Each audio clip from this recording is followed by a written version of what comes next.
नमस्कार, बहुत बहुत स्वागत और अभिनंदन आप सभी का द डिबेट में। मैं ब्रजेश मिश्रा हूं। कोरोना वायरस का संक्रमण पूरी दुनिया में बहुत ही ताकतवर तरीके से फैलता जा रहा है। विश्व स्वास्थ्य संगठन की जो ताज़ी रिपोर्ट है वो बहुत चिंता व्यक्त करती है और ये बताती है कि दुनिया भर में इसके खतरे बढ़ते जा रहे हैं और अब बड़ी आबादी वाले देशों में इसका कहर शुरू हो चुका है। दुनिया में जो सबसे ज़्यादा विस्फोटक हालात अगर कहीं हैं तो वो ब्राज़ील में है। ये साउथ अमेरिका की एक कंट्री है जहां पर इस वायरस का प्रकोप इतना अधिक हो गया है कि वहां की सरकार ने सारे डेटा वेबसाइट से हटा लिए हैं और सभी प्रकार का डाटा साझा करने से मना कर दिया है। विश्व स्वास्थ्य संगठन को भी ब्राज़ील अपनी इंफॉर्मेशन नहीं दे रहा है, लेकिन जो ताज़ी एस्टीमेट हमारे पास वहां पर प्राइवेट सोर्सेज के माध्यम से अवेलेबल है उसके मुताबिक वहां पर 8 लाख से अधिक केसेस अब तक पाए जा चुके हैं और तकरीबन 45,000 ब्राज़ीलियंस की अब तक मृत्यु की खबर है। अमेरिका में स्थिति काबू में करने की कोशिश हो रही है, लेकिन वहां भी प्रतिदिन 10,000 12,000 केसेस नए मिल रहे हैं। मरने वालों की संख्या कमोबेश वहां पर 200 से 300 प्रतिदिन हो गई है। लेकिन अब चिंता की बात भारत के लिए है। हमारे देश में लगातार जब से हमने लॉकडाउन ओपन किया है, नंबर ऑफ नए केसेस लगातार भारत में बढ़ते जा रहे हैं। मृत्यु संख्या भी लगातार पूरे देश भर में बढ़ती जा रही है। पूरे भारत का सर्वाधिक पॉपुलेशन वाला स्टेट है उत्तर प्रदेश। पिछले 2 दिनों की जो रिपोर्ट है वो अत्यंत चिंताजनक है और हमें इसको लेकर गंभीर होना चाहिए। कल उत्तर प्रदेश में 20 लोगों की मृत्यु कोरोना वायरस पॉजिटिव होने की वजह से हुई 20, और आज पिछले 24 घंटे की रिपोर्ट जो शाम 3 बजे तक की उत्तर प्रदेश सरकार ने उपलब्ध कराई है उसके मुताबिक अब तक 3 बजे तक 24 लोगों की मृत्यु की रिपोर्ट है। यानी ये संक्रमण जो अब जहां पहले उत्तर प्रदेश में 3-4 का एवरेज हुआ करता था वो अब 20 से ऊपर चला गया है, 24 हो गया है। हमारे लिए ये आंकड़े हो सकते हैं, सरकार के लिए आंकड़े हो सकते हैं, लेकिन ये आंकड़ा व्यक्ति है। किसी का भाई है, किसी का पिता है, किसी का बेटा है, किसी का रिश्तेदार है, किसी के घर के लोग हैं। ये एक व्यक्ति है, ये आंकड़ा नहीं है। हम इसको आंकड़े की समझने में भूल ना करें क्योंकि ये खतरनाक वायरस है। तो हमें इसके लिए प्रयास क्या करने चाहिए? जिस तरह से हम सब चीज़ों को ओपन करते जा रहे हैं, 8 तारीख के बाद हमने रिलीजियस प्लेसेस ओपन कर दिए, कमर्शियल कॉम्प्लेक्स खोल दिए, शॉपिंग कॉम्प्लेक्स खोल दिए, मॉल्स ओपन कर दिए, मार्केट ओपन कर दी, ट्रांसपोर्ट मीडियम्स हमने ओपन कर दिए हैं, बाजार खुल गए हैं, भीड़ लोगों की आ गई है, पार्क खुल गए हैं, गेम जोन्स खुल गए हैं। तो इसका इम्पैक्ट क्या हो रहा है? उसका इम्पैक्ट आपको स्पष्ट रूप से दिख रहा है। यूपी की सरकार की तरफ से ये क्लेम किया जा रहा है कि अब सिर्फ उन्हीं का टेस्ट होगा जो भारत सरकार या राज्य सरकार जिन्हें चिन्हित करके टेस्ट के लिए बोलेगी। ऐसा एक आदेश भी हेल्थ सेक्रेटरी का पिछले दिनों कलेक्टर्स और कमिश्नर्स के पास पहुंचा है। उत्तर प्रदेश ने एक अच्छा काम हुआ है कि यहाँ एक ट्रूनेट मशीन आई है और अधिकांश जनपदों के लिए खरीदी गई है। ये ट्रूनेट मशीन हर 2 घंटे में 16 जांचें कर सकती हैं और इन ट्रूनेट मशीनों को सभी जनपदों में पहुँचाया जा रहा है। उम्मीद ये की जा रही है कि ये मशीनें कुछ दिनों के भीतर ऑपरेशनल होंगी और उत्तर प्रदेश में जांच का दायरा बढ़ेगा। अभी हम उत्तर प्रदेश में तकरीबन 12 से 14,000 के बीच जांचें पिछले 4-5 दिनों से करने लगे हैं। इसके पहले ये आंकड़ा 10,000 था और उसके पहले 8,000 था, लेकिन इन दिनों हमने आंकड़ा बढ़ाया है उत्तर प्रदेश में और हमने जाँचें बढ़ाई हैं। ये आंकड़ा कल तक उम्मीद है कि 15,000 भी पहुँचेगा और अगर ये सारी मशीनें ऑपरेशनल हो गई जो आई हैं तो हम 20,000 भी टेस्ट प्रतिदिन कर सकते हैं। चूंकि दूसरे प्रांतों से हमारे तमाम भाई बहन लौटे हैं, उनका टेस्ट करना अपरिहार्य है, अनिवार्य है, क्योंकि वो जिन परिस्थितियों में ट्रेवल करके आए हैं और जहां से आए हैं संक्रमण के गुंजाइश उधर ज़्यादा है, यानी गांव ग्रामीण में। क्योंकि आने वाले लोग अधिकांश या तो गुजरात से हैं या मध्य प्रदेश इंदौर साइड के हैं या नागपुर की तरफ से हैं या महाराष्ट्र में मुंबई की तरफ से आए हैं या साउथ से आए हैं। तो हमें इन लोगों का टेस्ट बहुत ही तरीके से करना होगा और इनके प्रति हमें बहुत विशेष सतर्कता की आवश्यकता है। तो अब जब कोरोना लगातार बढ़ रहा है, विस्तार रूप ले रहा है, तो हमें क्या क्या प्रयास करने चाहिए? सरकारों को क्या अपनी रणनीति पर दोबारा से सोचने की आवश्यकता है?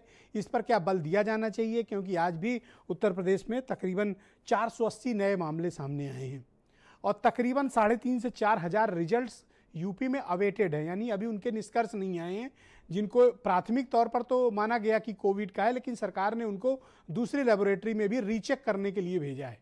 यानी हम लगातार एक गंभीर खतरे की तरफ बढ़ रहे हैं। भारत 3 लाख केसेस की तरफ बढ़ रहा है। दुनिया में हम 5वें नंबर पर हैं और उम्मीद करिए कि हम कल ब्रिटेन को भी पार कर जाएंगे। हम टॉप 4 की श्रेणी में होंगे। यानी हमारे यहाँ स्थितियाँ खतरनाक होती जा रही हैं। हमें इसके बारे में कुछ ठोस उपाय करने चाहिए। विशेष तौर पर 3 शहर हैं जहाँ पर हमें बहुत चिंता की आवश्यकता है। दिल्ली, मुंबई और अहमदाबाद, ये 3 ऐसे हॉट स्पॉट हैं पूरे देश भर में जहाँ कोरोना के 60% मरीज इकलौते इन्हीं आपको 3 शहरों में मिलेंगे।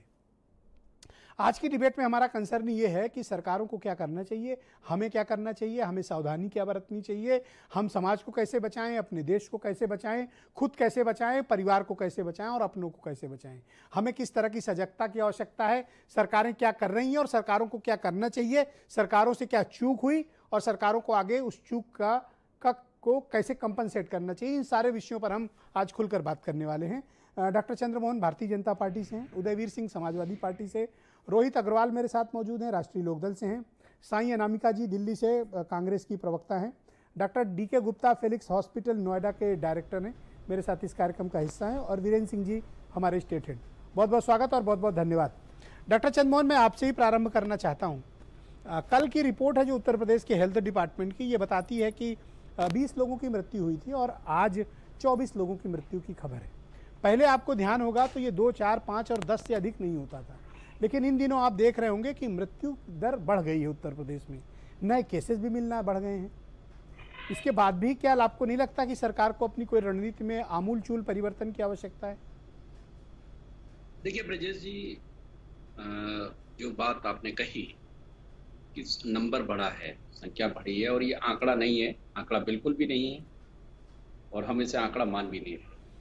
उत्तर प्रदेश सरकार के द्वारा पहले दिन से ही लगातार इस पर सजगता बरती गई और काम किया गया।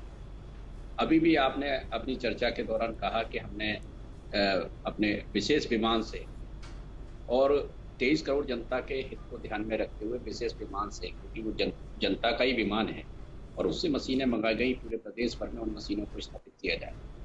देखिए, जो जनहानि हो रही है वो संख्या अधिक इसलिए है कि आज संक्रमित होने वालों की भी संख्या अधिक है। हम जब संख्या पहले दिन की बात कहेंगे तो पहले दिन संक्रमित लोगों की संख्या कितनी थी, आज संक्रमित लोगों की संख्या कितनी है, इसमें एक बड़ा अंतर आया है। तो उसको दोनों ही संख्याओं को लेकर ही हम कोई बात कह सकते हैं, हम आधी अधूरी बात नहीं कह सकते। सरकार के द्वारा लगातार इस पर काम किया जा रहा है, लेकिन दुर्भाग्य कैसा है हमारे उत्तर प्रदेश का कि आज जब धार्मिक स्थलों वाली बात आई, आपने कहा कि धार्मिक स्थलों को खोला गया है, लेकिन धार्मिक स्थलों को सैनिटाइज ना किया जाए ये बोलने वाले भी लोग हैं, और वो इसको धर्म के साथ ऐसे लोगों की निंदा होनी चाहिए, क्योंकि देखिए जन स्वास्थ्य सुरक्षा सबसे सर्वोच्च प्राथमिकता है। ठीक है, अब वो जो लोग हैं, ये कोई छोटा विषय नहीं है, ये बहुत बड़ा विषय है कि भाई इतना महत्वपूर्ण विषय होने के बाद में आज जैसे हालात, जो आपने कहा उत्तर प्रदेश सबसे ज्यादा प्रभावित अगर किसी से राज्य से होता है वो दिल्ली से होता है, देश की राजधानी है, और NCR का बड़ा हिस्से में उत्तर प्रदेश की भी भागीदारी है, और आज दिल्ली की जो हालात है बद से बदतर हालात हो गई है वहां पर, और आगे आने वाले दिनों में क्या कहां जाके और हालत खड़ी एक बात बताइए डॉक्टर साहब, जब नए केसेस बढ़ रहे हैं उत्तर प्रदेश में, आप भी सहमत हैं, मृत्यु की संख्या भी बढ़ रही है, आप ये भी सहमत हैं कि ये आंकड़े नहीं है, ये व्यक्ति हैं जिनकी मृत्यु हुई है, उसके बावजूद आप अपनी पॉलिसी रिव्यू करने को तैयार क्यों नहीं? नहीं, हमने कब कहा कि हम पॉलिसी रिव्यू नहीं कर रहे हैं? हमने पॉलिसी रिव्यू नहीं की होती ब्रजेश जी तो जिस स्थिति में आज उत्तर प्रदेश खड़ा है वहां नहीं खड़ा होता। मैंने आपको कहा कि हम जो आवश्यक हैं, जो चीजें हैं, लगातार हर जिले के साथ में मॉनिटरिंग करते हुए वहां की व्यवस्थाओं को रिव्यू करते जा रहे हैं। हम कोई हठधर्मिता के साथ काम नहीं कर रहे हैं कि हम हठधर्मिता है हमारी। ये देखिए, हमको इसकी समीक्षा करते समय मैंने आपसे कहा कि समीक्षा करते समय हमको ध्यान रखना होगा कि हम संक्रमण की महामारी के दौर से गुजर रहे हैं। हम समीक्षा करें, पूरी निर्दयता के साथ समीक्षा करें, आवश्यक है समीक्षा करना, और विशेषज्ञ करें समीक्षा, हम इससे सहमत हैं, पूरी निर्दयता के साथ करें, उसमें कहीं कोई नहीं। लेकिन समीक्षा करते समय, मैं हिंदी साहित्य का विद्यार्थी हूँ, समीक्षा करते समय हम देश काल परिस्थितियों को हमेशा ध्यान रखते हैं कि हम देश काल परिस्थितियों को ध्यान में रखते, वही इनको समीक्षा को कर सकते हैं कि पर लोगों के जीवन को खतरे में डालकर सब चीज खोल देना, क्या ये सही समीक्षा है? देखिए, नहीं, बिल्कुल ऐसा नहीं है।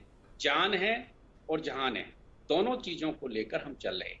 अब आवश्यकता है, ये सबका सुझाव था, पूरे देश भर का सुझाव था, इसमें कोई जिद नहीं थी, कोई हमारी जिद नहीं थी, पूरे देश भर के लोगों की जिद थी, पूरे प्रदेश भर के लोगों की जिद थी सभी लोगों की थी। सब अच्छा, लोगों के आपको सुझाव चिंता थे। होती है जब आप ये पढ़ते हैं कि कल 20 लोगों की मृत्यु हुई, आज 24 की हुई? आप 20 की बात कर रहे हैं, जब एक की भी मृत्यु होती है तो मेरे रोंगटे खड़े हो जाते हैं। जब कोई मेरा परिचित जर्नलिस्ट जो है, उसके बारे में जब मुझे जानकारी मिलती है, जब वो मुझे फोन करता है डिबेट में बैठने से पहले कि मैं यहाँ पर हूँ, ये परेशानी हो गई है, आप जरा इनको बात कर लीजिएगा, तो मेरे रोंगटे खड़े हो जाते हैं। मेरी स्थिति आप समझ सकते हैं इस बात। जी जी। आज आज नहीं, आप हमारे बहुत जाने इमोशनल कितने व्यक्ति हैं, इसीलिए आपसे मैंने ये आप सवाल किया। ब्रजेश जी, आज जाने कितने जर्नलिस्ट हैं जो इससे प्रभावित हैं। अब जैसे कोई सज्जन कह रहे थे कि भाई चिकित्सालयों में इलाज नहीं हो रहा, मैं आगरा में मैंने बात की, मैंने बुलंदशहर में बात की। अब आगरा में 28 डॉक्टर्स, प्राइवेट डॉक्टर 28 वो संक्रमित हुए हैं। अब सामान्य व्यक्ति से ज्यादा तो डॉक्टर्स समझदार होते हैं। वहाँ डॉक्टर आरसी मिश्रा हैं, बड़े न्यूरो सर्जन हैं, वो पॉजिटिव हो गए। तो आज हालत कैसी है? आई अप्रिशिएट कि आपने सच्चाई को वाली बात कही। आई हालत हालत हालत कितनी है, लेकिन इस हालत के साथ में एक जो चुनौती है आज भारत के सामने, जो चुनौती है, माननीय प्रधानमंत्री जी ने इस बात को बार बार कहा है कि जो चुनौती आज हमारे सामने है, ये राजनीति करने का समय नहीं है। अच्छा, आपके सबसे अच्छे दोस्त उदयवीर सिंह जी को भी मैंने आमंत्रित किया है। चूंकि आपको आना था तो मैंने सोचा कि आपके दोस्त उदयवीर जी को भी आमंत्रित करूं। भाई उदयवीर जी, बहुत स्वागत आपका। आपने भी डेटा देखा होगा कि कल 20 लोगों की मृत्यु हुई उत्तर प्रदेश में और आज 24 की मृत्यु हुई। मृत्यु दर उत्तर प्रदेश में बढ़ रही है, नए केसेस भी बढ़ रहे हैं। हालांकि उत्तर प्रदेश सरकार ने जांच के लिए तमाम मशीनें मंगवाई हैं और ये उम्मीद की जा रही है कि अगले 15-20 दिन के भीतर हम 20,000 टेस्ट प्रतिदिन की कैपेसिटी पर जाएंगे। पर खतरा दिनों दिन बढ़ता जा रहा है उदयवीर जी। जी जी, देखिए ब्रजेश जी, एक तो जिस तरीके से खतरा बढ़ रहा है उस तरीके से समय बहुत कम है, क्योंकि एक बार संक्रमण गांव-गांव तक पहुंच चुका है। आप भी जानते हैं, जैसे जैसे टेस्ट बढ़ेंगे वैसे वैसे रूरल एरियाज में भी संक्रमण के आपको केसेस ज़्यादा से ज़्यादा मिलते रहेंगे।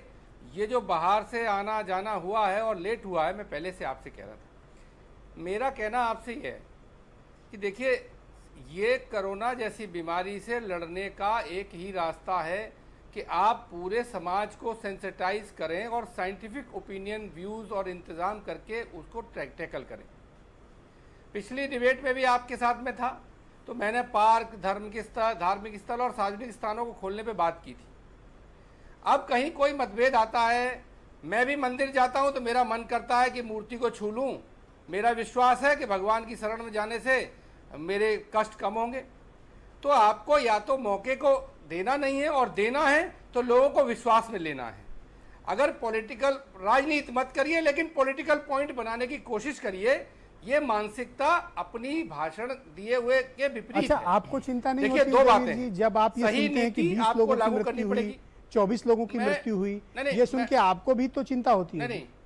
नहीं, मैं यही कह रहा हूं, मुझे चिंता है, इसीलिए मैं कह रहा हूं आपसे कि सही नीति आपको लागू करनी चाहिए। अब लॉकडाउन सारा कुछ खोल दिया गया है, लेकिन सोशल मीडिया पे लगातार चर्चा चल रही है कि दोबारा से गंभीर लॉकडाउन होने वाला है। तो सरकारों को विश्वसनीयता के साथ ये बताना पड़ेगा कि हम क्या करने जा रहे हैं और जनता कैसे मन बनाए उसका सामना करने के लिए। पहले हमने 21 दिन का किया था और उसको किस्तों में बढ़ाते आपके हिसाब से इनसे चूक क्या हुई? आप जानते हैं कि पूरे आपका क्या मानना है उदयवीर जी कि इनसे चूक क्या हुई? मेरा मानना यह है कि एक लॉन्ग टर्म पॉलिसी बनती कि हमको इतने दिन का लॉकडाउन रखना है। अगर बाहर से लोग आने हैं तो पहले ही आ जाते और उसके बाद क्वारंटीन रहते अपने घरों में लॉकडाउन के दौरान, और जो केस पाए जाते उनका ट्रीटमेंट हो जाता। ओके। और यदि नहीं आना था तो उनका वहीं रहने का इंतजाम। एक और सवाल आपसे, फिर मैं साई अनामिका जी की तरफ मूव करूंगा। एक और सवाल, आपको क्या लगता है कि ये राइट टाइम है कि सरकार को अपनी पॉलिसी पर तत्काल रिव्यू करना चाहिए? क्योंकि हमारे यहाँ नंबर ऑफ केसेस भी ज्यादा मिल रहे हैं, मरने वालों की संख्या भी वृद्धि हो रही है। सरकार को अपनी पॉलिसी का हमेशा रिव्यू करता रहना चाहिए, और अगर उन्हें लगता है कि हमारी नीति सही है तो उसको आगे बढ़ाना चाहिए, और अगर उनको लगता है कि इसमें कोई कमी है तो अपनी रिव्यू पॉलिसी को बदलने में, साई अनामिका जी, आप दिल्ली में जहां बैठी हुई हैं वहां पर कोरोना वायरस का सवाल है कि स्थिति बड़ी खतरनाक है। का सवाल नहीं, लगातार नंबर ऑफ केसेस बढ़ते जा रहे हैं। दिल्ली में उनके खुद डिप्टी चीफ मिनिस्टर का कहना है कि जुलाई एंड तक मोर देन 5 लाख केसेस होंगे अनामिका जी, और ये स्थिति खतरनाक है। क्या आपको लगता है कि कोरोना से बेहतर निपटा जा रहा है देश? जी जी जी, ये बिल्कुल ही जी, मैं इसी पे आना चाहूंगी। अभी हमारे बीजेपी के प्रवक्ता हमारे बड़े भाई चंद्र मोहन जी अभी कह रहे थे कि इस पे राजनीति नहीं होनी चाहिए, लेकिन कुल मिला के देश अभी जिस तरह की आपदा से जूझ रहा है, कोरोना जैसी महामारी से, और आप लोगों के माध्यम से, मीडिया के माध्यम से पूरा देश देख रहा है कि इस बीमारी पे राजनीति कौन कर रहा है। जिन हाथों में सत्ता सौंपी गई थी, चाहे वो केंद्र की सरकार हो या राज्य की सरकार हो, मैं दिल्ली में रहती हूँ जो देश की राजधानी है, मैं वहां पे देख रही हूँ कि केंद्र सरकार के जितने भी आरोग्य सेतु ऐप, यहाँ पे ये मेरा पर्सनल एक्सपीरियंस है, आरोग्य सेतु ऐप यहाँ बिल्कुल भी काम नहीं कर रहा है। दिल्ली के अस्पतालों की जिस तरीके से बदतर हालत है, चाहे वो राज्य सरकार के अधीन हो या केंद्र सरकार के अधीन, पिछले दिनों मीडिया में दिखाया गया था कि सफदरजंग अस्पताल में किस तरीके से एक तरफ एक डेड बॉडी है और एक तरफ पेशेंट का इलाज है। तो ये पूरी तरीके से फेल हो गए हैं। और मैं एक बात कहना चाहूंगी कि एडवर्टीजमेंट के दौरान एक बात बताइए अनामिका जी, बात तो यहाँ साबुन मैं ये नहीं समझ में पा रहा हूँ कि जब डिजास्टर मैनेजमेंट एक्ट इस देश में लागू है तो केंद्र सरकार इसमें स्ट्रिक्टली इंटरवीन क्यों नहीं कर रही है? अगर हालात खराब हो रहे हैं तो, चाहे वो दिल्ली हो, चाहे वो मुंबई हो और चाहे वो अहमदाबाद हो, केंद्र सरकार का ये कर्तव्य है कि वो इंटरवीन करे। और डीएमए एक्ट 2005 में केंद्र को इस बात का अधिकार है। देखिए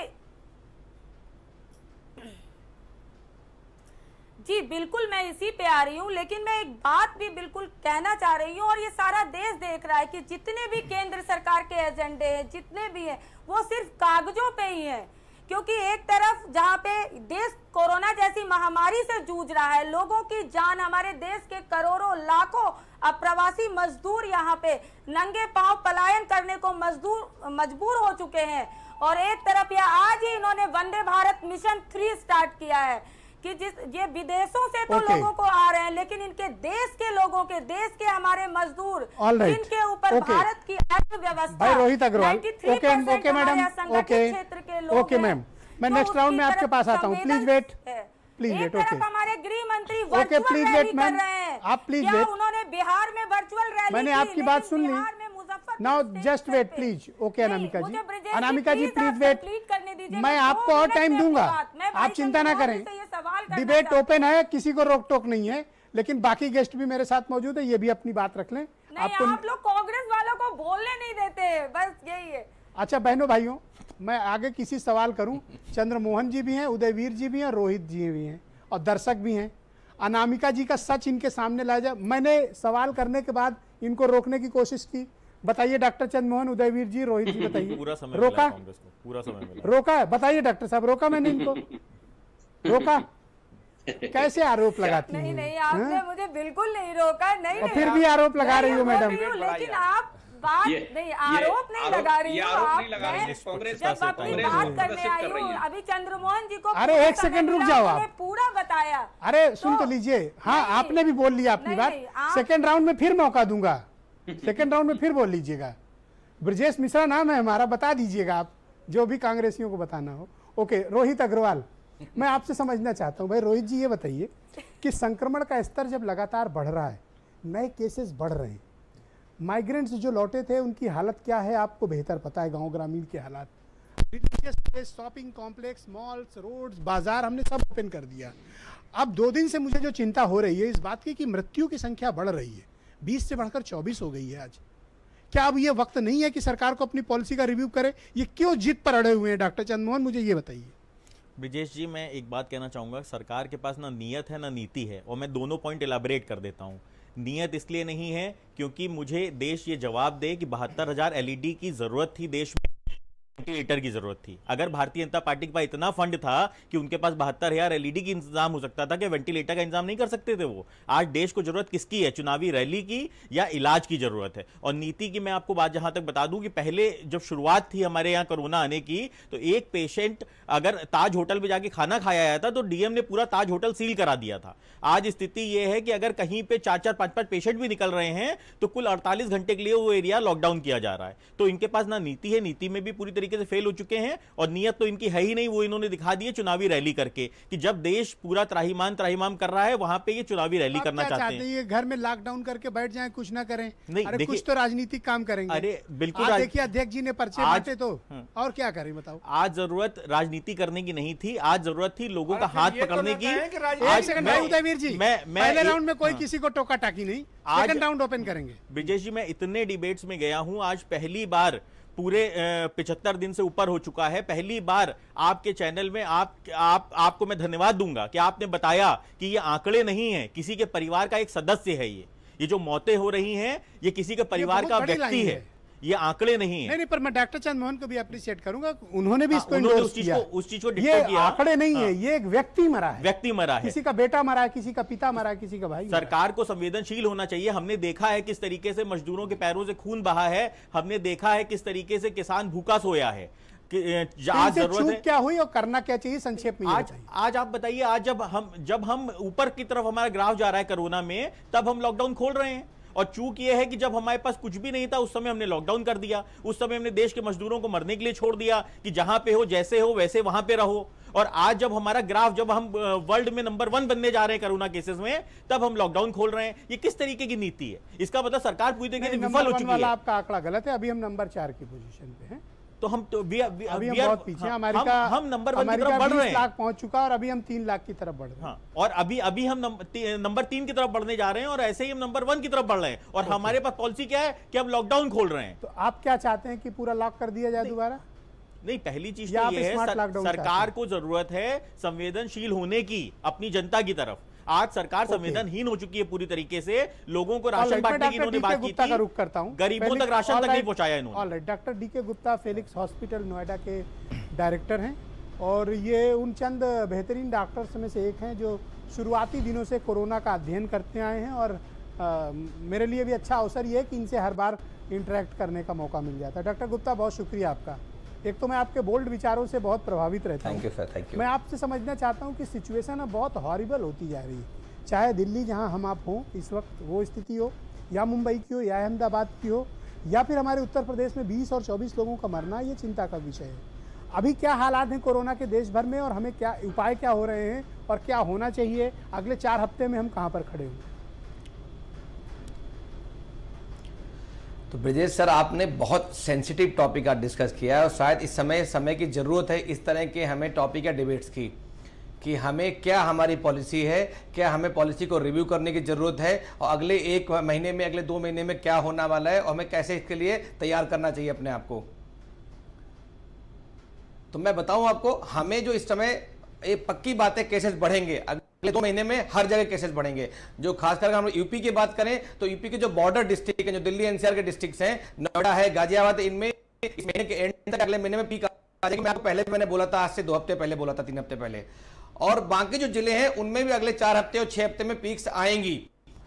तो हमने जो लॉकडाउन किया था वो लॉकडाउन इसलिए किया था कि हम लोग तैयारी कर सकें, जो पीक आएंगी उन पीक के दौरान जो हमारा हेल्थ केयर इंफ्रास्ट्रक्चर है वो तैयार हो, मरीज हो, बेड हो, हमारे पास वेंटिलेटर्स हो, आईसीयू हो, और सारी दवाइयां हो, सारे लॉजिस्टिक्स हो, मैन जी। तो अभी जो अच्छी बात क्या है, जो हमारे केसेस आ रहे हैं वो 80 to 85% एसिम्टोमेटिक है, या उनमें बहुत हल्के सिम्टम्स हैं। तो पॉलिसी को इस समय चेंज करने की जरूरत है कि इन 80 to 85% केसेस को, जो खास करके दिल्ली एनसीआर के आसपास के डिस्ट्रिक्ट है, इनमें घर पे आइसोलेशन जो दिल्ली सेंट्रल गवर्नमेंट ने बोला है उसकी सुविधा स्टार्ट करनी चाहिए, क्योंकि इतना सारा लोग। क्या हमने इस लॉकडाउन की अवधि में डॉक्टर गुप्ता, क्या हमने उतनी प्रिपरेशन कर ली है जो आप एक्सपेक्ट करते हैं? क्या उतनी प्रिपरेशन हो गई अथवा नहीं?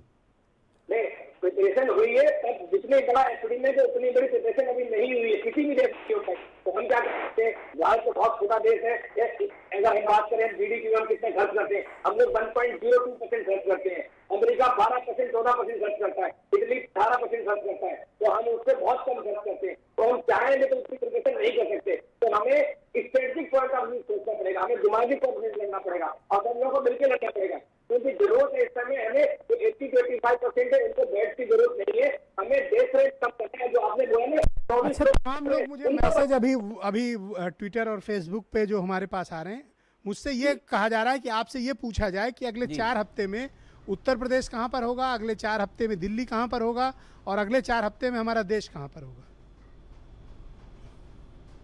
तो दिल्ली जो हमारा है वो पीक पे होगा, नियर बाई जो पीक होगी दिल्ली में जुलाई एंड तक आएगी। हम दिल्ली एनसीआर के आसपास डिस्ट्रिक्ट्स हैं, नोएडा गाजियाबाद, इसमें भी हम जुलाई एंड तक पीक में, अगस्त में पीक में होंगे। जो दूसरे अदर डिस्ट्रिक्ट हैं, जो टायर 2 सिटीज हैं, जो लखनऊ है, कानपुर है, उन्नाव है, उस तरफ के शहर हैं, वो भी अगस्त सितंबर में वहां भी पीक पहुंच जाएगी। अगर हम बात करें ओवरऑल इंडिया में, तो अभी हम लोग टायर 1 सिटीज में पीक आने वाली है या आ चुकी है, जैसे अहमदाबाद है, दिल्ली है। जो टायर 2 सिटीज है उनमें जुलाई अगस्त में आ जाएगी, जो टायर 3 सिटीज है उसमें सितंबर अक्टूबर में आएगी। तो इस तरह से देखें ये फ्लो जाएगा, और जब तक ये हमारी 60-70% जनता इन्फेक्ट नहीं होगी, हम लोग इम्यून नहीं होंगे, हर्ड इम्यूनिटी नहीं मिलेगी। ये जो आप पीक बता रहे हैं, ये पीक क्या है, कितना होगा पीक में, इसका मैग्नीट्यूड क्या है? पीक का मतलब है, हाँ, पीक का मतलब है कि कोई ग्राफ, उसमें जब पीक ऐसे स्टार्ट होती है, ग्राफ ऐसे जाता है, तो जब एक टाइम पीरियड पे नंबर ऑफ केसेस मैक्सिमम होते हैं और उसके बाद कुछ छोटा सा प्लेटू आता है और फिर केसेस डाउन होने लगते हैं। जैसे हमने अभी देखा है। क्या एक्सपेक्ट करते हो आप, तो स्पेशलिस्ट हो, क्या एक्सपेक्ट करते हो? चूंकि आप नंबर मैं ऐसे नहीं बता सकता, बिकॉज टेस्टिंग पूरे अच्छे से नहीं हो पा रही है, हम लोग टेस्ट नहीं कर पा रहे हैं, इतने सारे एसिम्प्टोमेटिक केसेस हैं या जो माइल्ड सिम्प्टोमेटिक है वो बाहर निकल नहीं आ रहे हैं, या हमारे पास लॉजिस्टिक्स नहीं है, तो इसलिए एग्जैक्ट नंबर बताना बड़ा मुश्किल है। लेकिन जो बहुत सारे स्टैटिस्टिकल मॉडल हुए हैं उन पे देखा गया है अगले 6 महीने में हमारी जनता 40 से 50% इन्फेक्ट हो जाएगी ओवरऑल इंडिया की हम बात करें तो। माय गॉड, क्या भारत का मेडिकल इंफ्रास्ट्रक्चर तो इसलिए मैं फिर बता रहा हूं, इतने इन्फेक्टेड लोगों का इलाज कर पाए? लोगों को इलाज की जरूरत ही नहीं है। इस समय जरूरत है सिर्फ हमें L2 और L3 बेड की।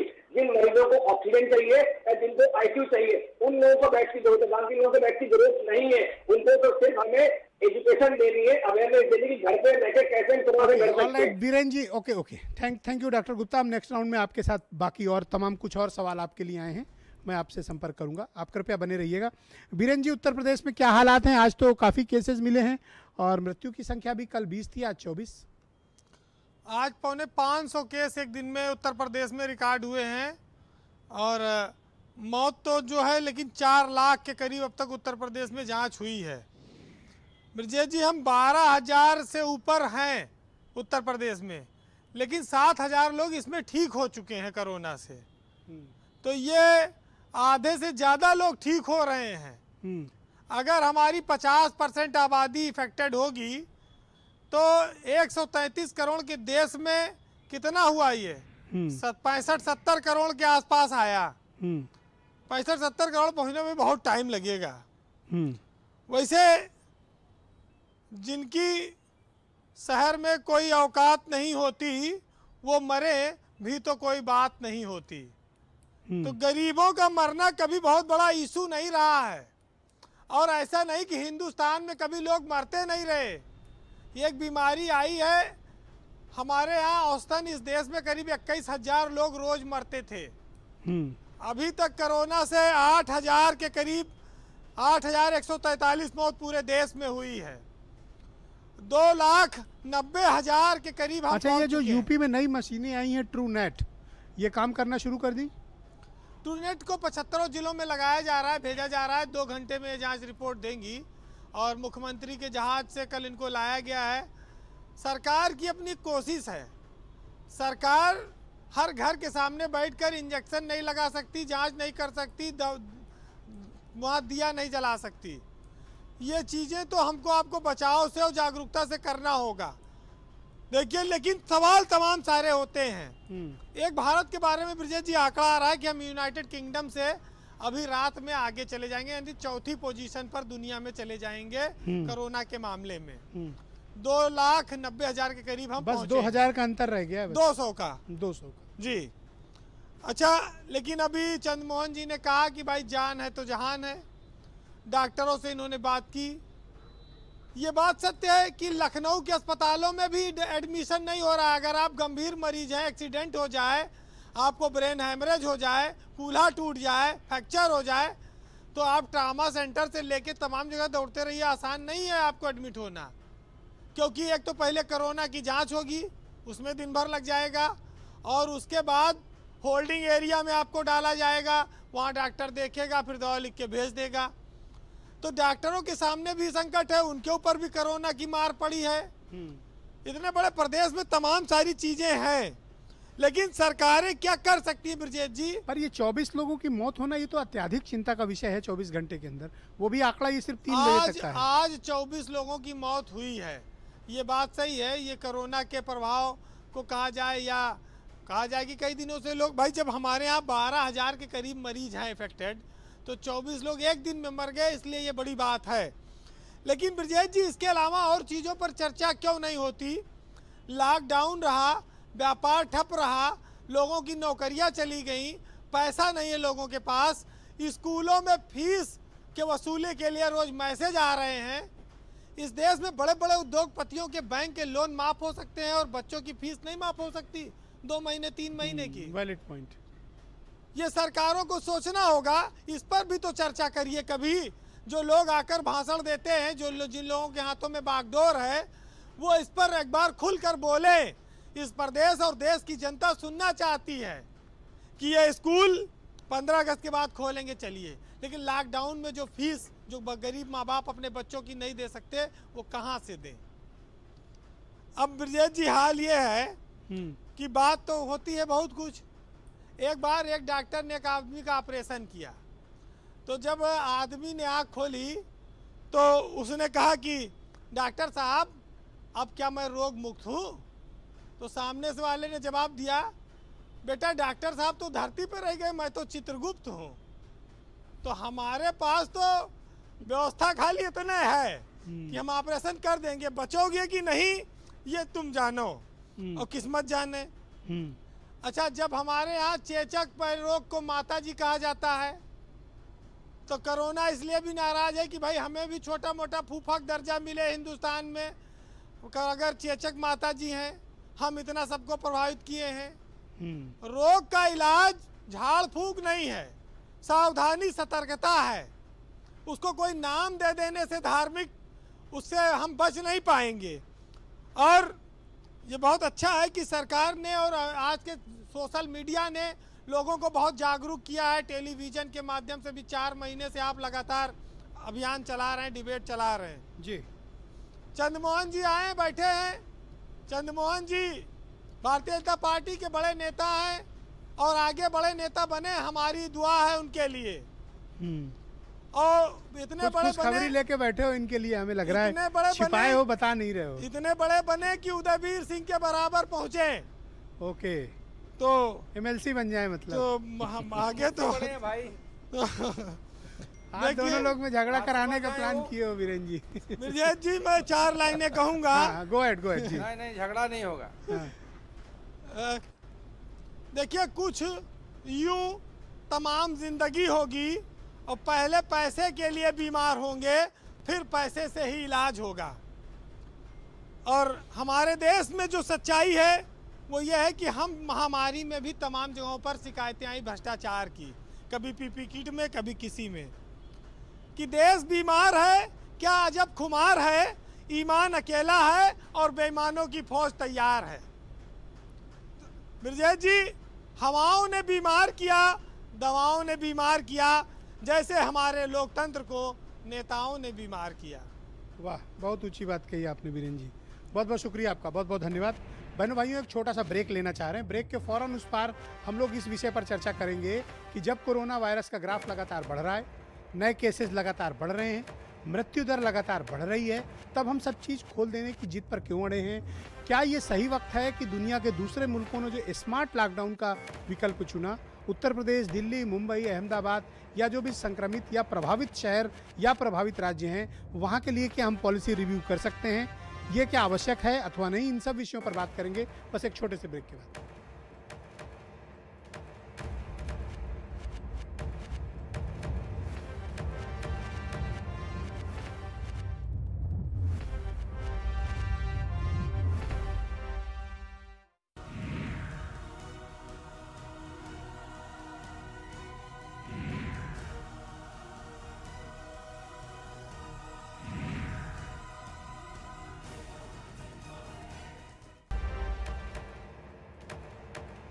कोरोना के साथ एक तथ्य बहुत जुड़ा हुआ है। जैसे जैसे आप जांचों की संख्या बढ़ाएंगे, वैसे वैसे केसेस, नंबर ऑफ नए केसेस आपको बढ़ते हुए मिलेंगे और मृत्यु भी संख्या भी बढ़ती जाती है।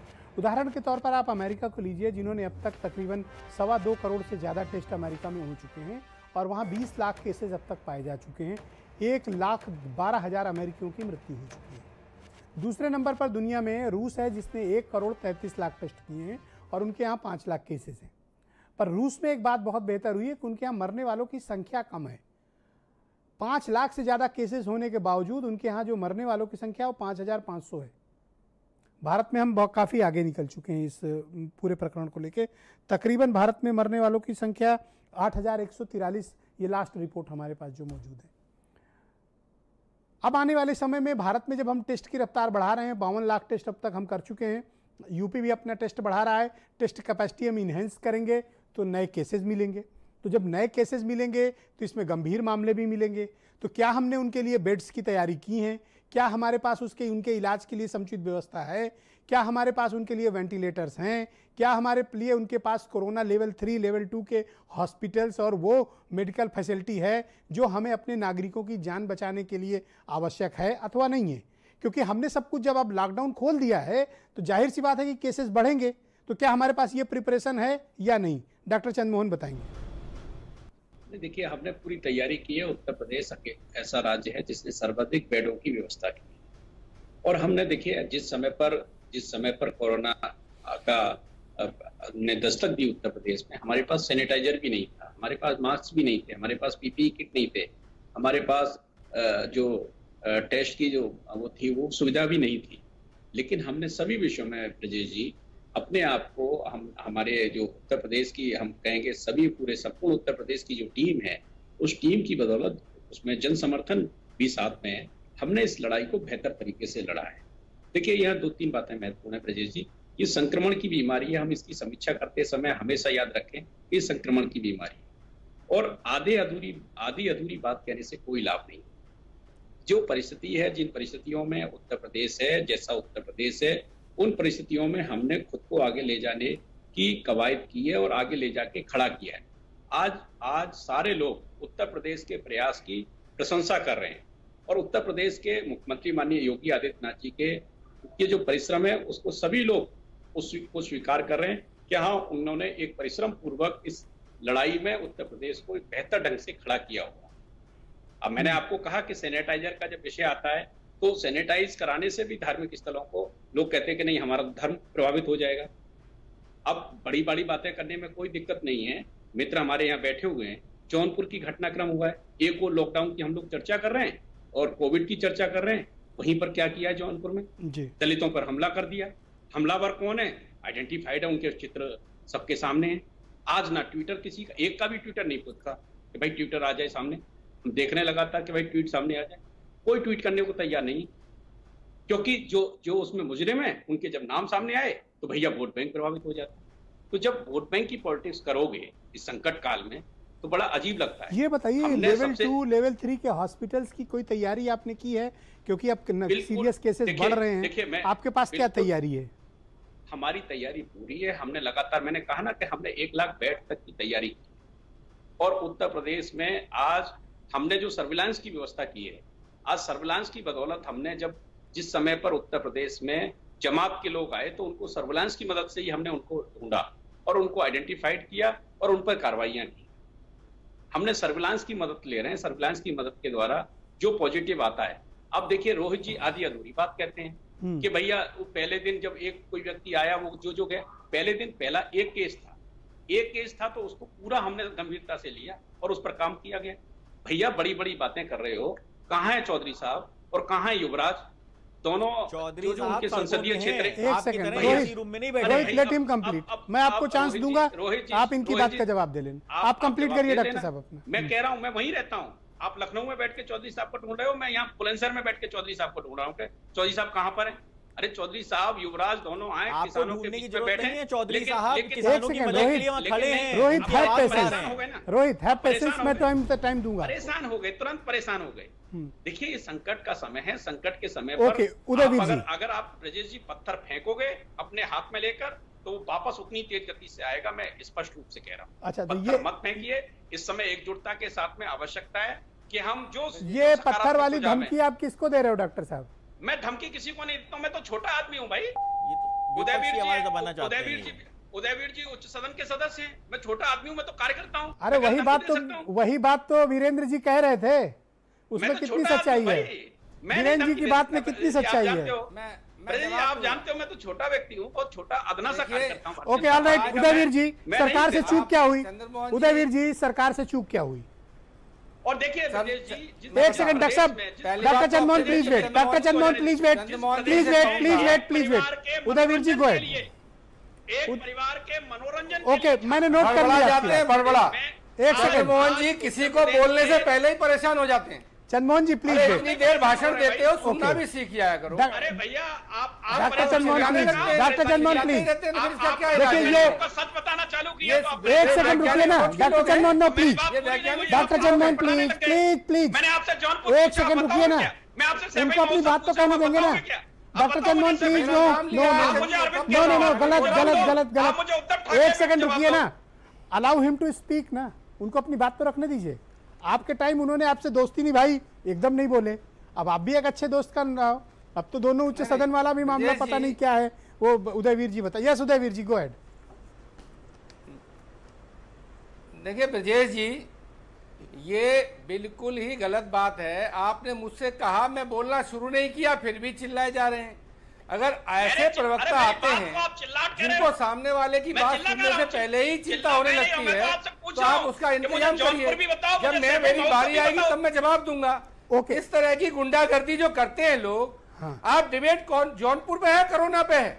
आप बोलिए, अपनी बात रखिए। जौनपुर पे है, कोरोना पे है? उत्तर प्रदेश में डिबेट है। अरे कोरोना पर है, आप बोलिए। Doctor Chandramohan please, no no no, corona पे डिबेट है, कोरोना पर है, आप बोलिए, आप बोलिए कोरोना पर अपनी बात रखिए। जब मुझे जवाब देना होगा। Okay doctor Chandramohan please wait, no no doctor Chandramohan please wait. आप ये नो नो नो डॉक्टर साहब, ये डिसेंसी नहीं है। नो डॉक्टर चंद्रमोहन, ये डिसेंसी नहीं है, ये डिसेंसी नहीं है। एक सेकंड रुकिए, इनको अपनी बात कहने दीजिए ना। आप बोलने क्यों नहीं दे रहे हैं? सवाल का जवाब देता हूं। आप बोलने दीजिए ना, आपको जो पॉइंट ना पसंद आए फिर रिप्लाई करना। आप बोलिए उदयवीर जी। माफिया समझते हैं यहाँ? उदयवीर जी बोलिए प्लीज। ठीक है, ठीक है, नहीं नहीं, मैं ऐसे नहीं बोलूंगा। आप बोलिए बोलिए। अरे गुस्सा छोड़िए, अरे गुस्सा छोड़िए, बोलिए आप बोलिए। नहीं, उन्हें 1-2 घंटा भाषण देना मुझे गुंडा कहेंगे? अगर बोलिए, अरे बोलिए आप, बोलिए। भाषा का प्रयोग और गुंडागर्दी की हरकतें करना टीवी पर, आप क्यों गुस्सा हो रहे हो? आप अपनी बात रखो, टाइम मत वेस्ट करो, टाइम मत वेस्ट करो। Go ahead please. मुंह में राम बगल में छुरी वाले हैं, बहुत सुंदर, मुंह में राम बगल में छुरी वाले हैं। कोरोना पर बहस करना चाहते हैं। मैं दूर से जुड़ा हुआ हूँ, मेरे पास 8-7 दिन बाद आवाज आती है।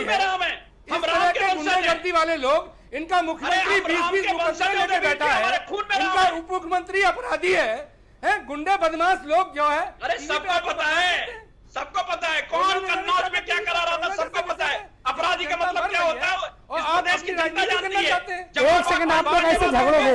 राजनीति नहीं करिए, राजनीति नहीं करिए। हल्ला बोल करने वालों को कौन नहीं जानता है? बहसों में मैं हिस्सा नहीं लेना चाहता। मैं जब आपसे पूछ रहा हूँ, आप जौनपुर क्यों नहीं बोल रहे हैं? आपको जौनपुर का जवाब देना पड़ेगा।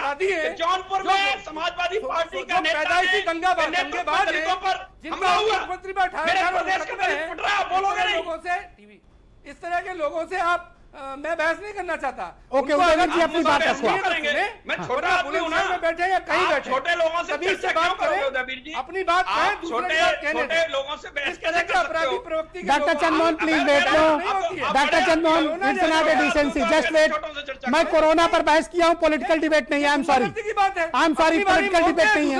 ओके उदयवीर जी, कोरोना पर आप अपना पक्ष रखिए। कोरोना नो पॉलिटिकल डिबेट नहीं है, तो फिर corona yes please go ahead, don't waste time, don't waste time, please go ahead, बोलिए। आप बोलिए, आप ठीक कर रहे मुझे सवाल, मुझे भी एक सेकंड रुकिए, मैं डिबेट में आया हूं, एक सेकंड, एग्रीमेंट साइन करने नहीं आया। ओके उदयवीर जी बोलिए, ये मत कहिए कि मैं, आप मुझे छोटा हो ना, आप बड़े लोगों की पार्टी है समाजवादी पार्टी। मैं आप बिल्कुल छोटे नहीं है।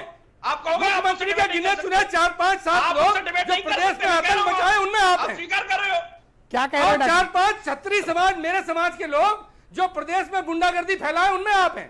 आप मुख्यमंत्री की बात का बाल है। सुंदर, बहुत सुंदर, बहुत आप मुख्यमंत्री की नाक का बाल है। आप डिबेट में बदतमीजी करने आते हैं, डिबेट डिस्टर्ब करने आते हैं। बहुत अच्छी बातें कर रहे हैं आप डिबेट में बदतमीजी करने आते हैं, डिस्टर्ब करने आते हैं डिबेट। कैसी बातें कर रहे हो आप?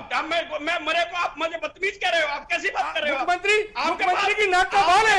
आपको रखा हुआ है इसलिए कि आप किसी को बहस नहीं करने चाहिए। बोलने को कुछ नहीं है। यही धंधा है, आप यही धंधा है आपका। आप जब मर रहे हैं आप बोलने नहीं चाहते किसी को। ओके, आप हमारे आप बोलने के बारे में टिप्पणी करने के लिए ऑल राइट, शांत शांत शांत शांत शांत, okay, cool down cool down, मुख्यमंत्री के बारे में cool down cool down cool down, थे नहीं क्या? All right Udayveer ji please.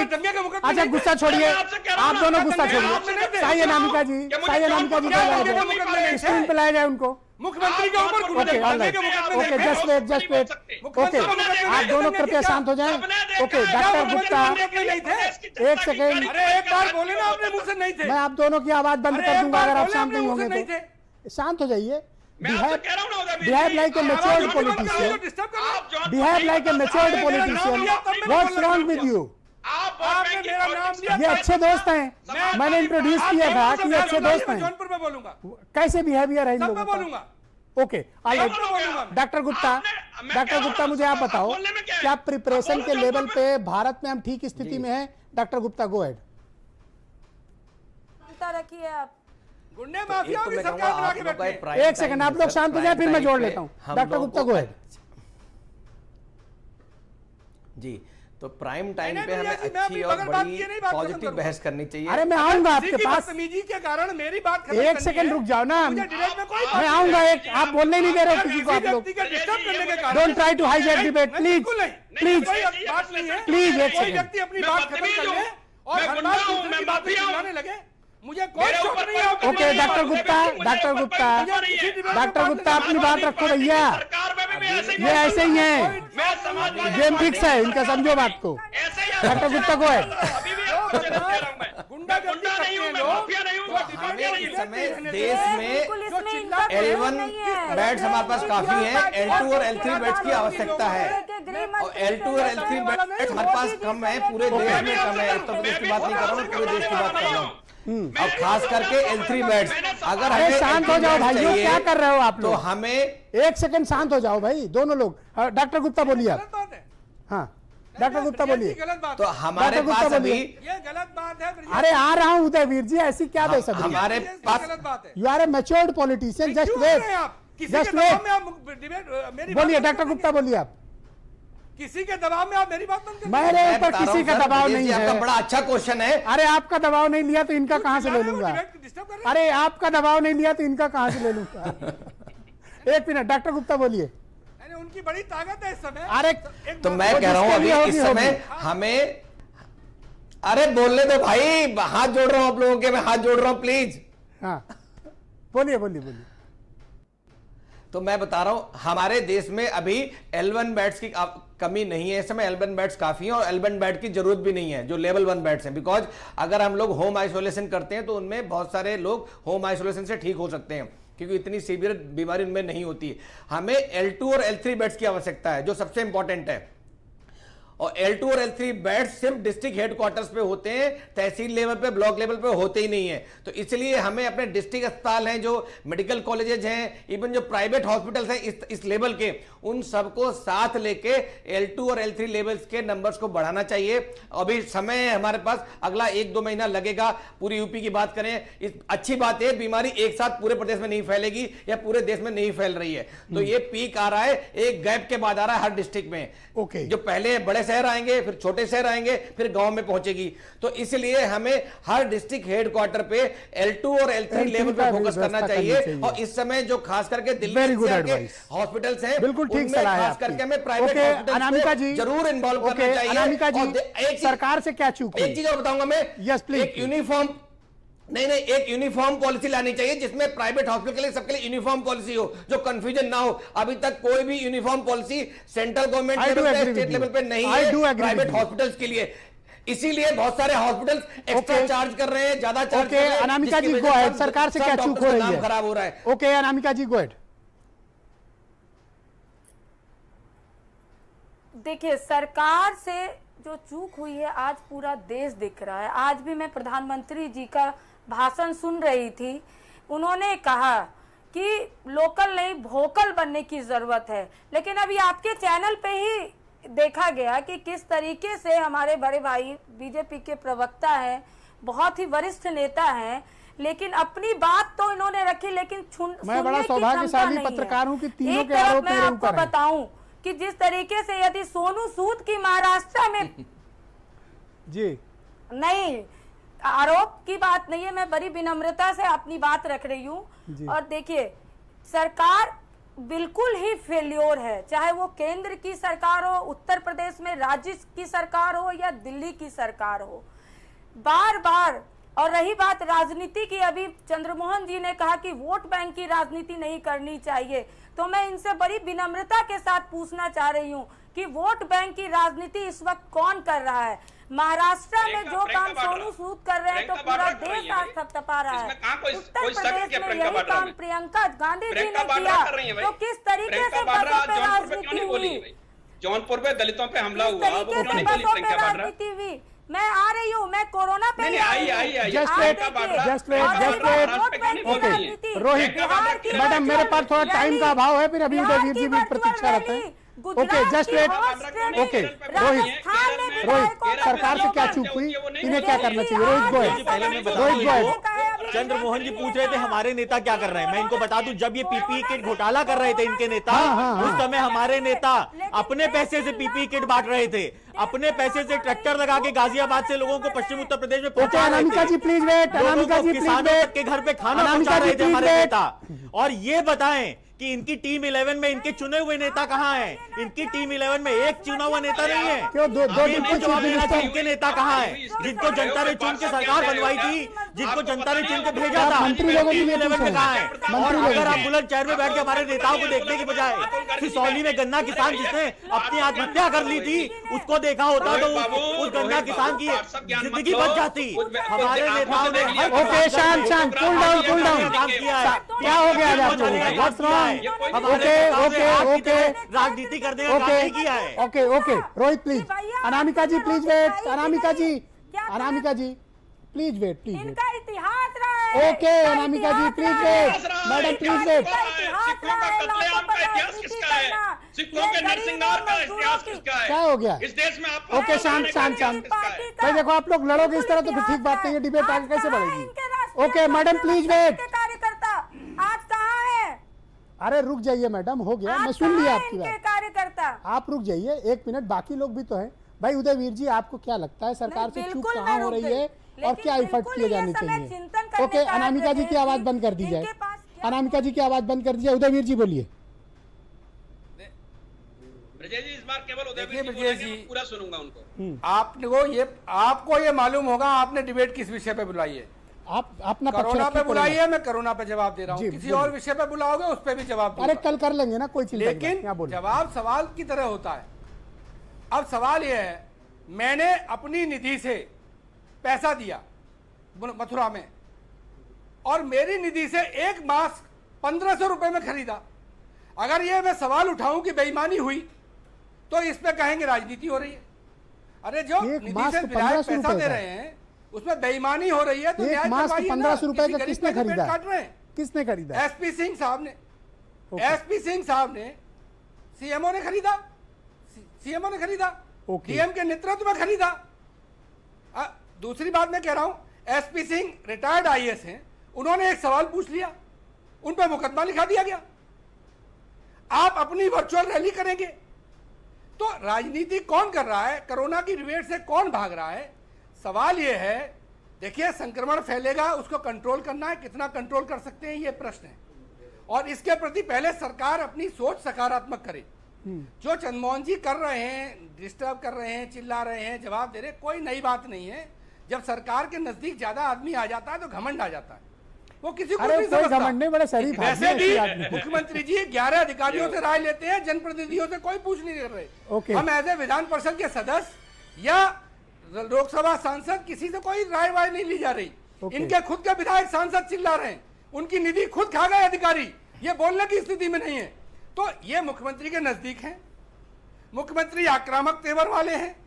मैंने इन्हें गलती बुरा लग गया होगा, मैं अपनी बात को इनको सांत्वना दे सकता हूं, लेकिन ये तो सत्य है ना, एफआईआर की बात, चार्जशीट की बात।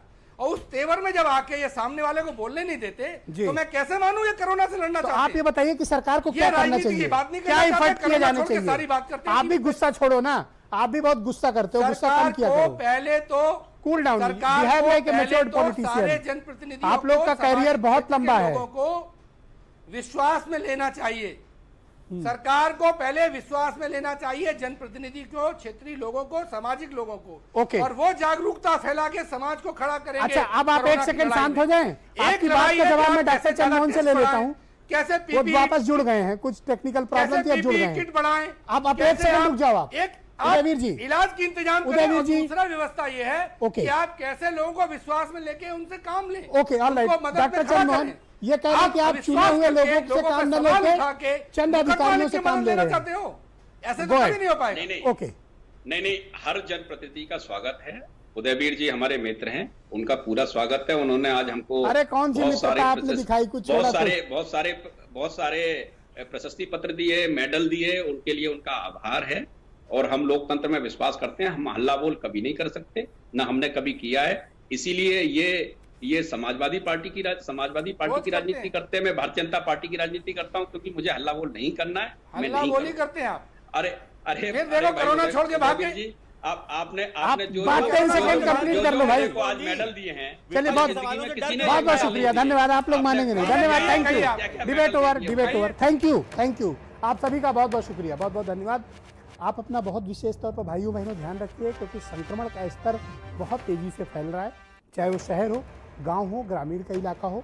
आप मास्क का इस्तेमाल ज़रूर करें, फिजिकल और सोशल डिस्टेंसिंग का पालन करें, साबुन से हाथ बहुत धुलें, और बहुत ही आवश्यक हो तभी घर से निकलें। सरकारों ने भले ही सब कुछ खोल दिया हो, लेकिन आपके लिए अभी कुछ नहीं खुला, ये मानकर चलिए। कृपया घरों पर रहिए, तभी आप सुरक्षित हैं, तभी आप सेफ रह पाएंगे। बहुत बहुत शुक्रिया, धन्यवाद, थैंक यू।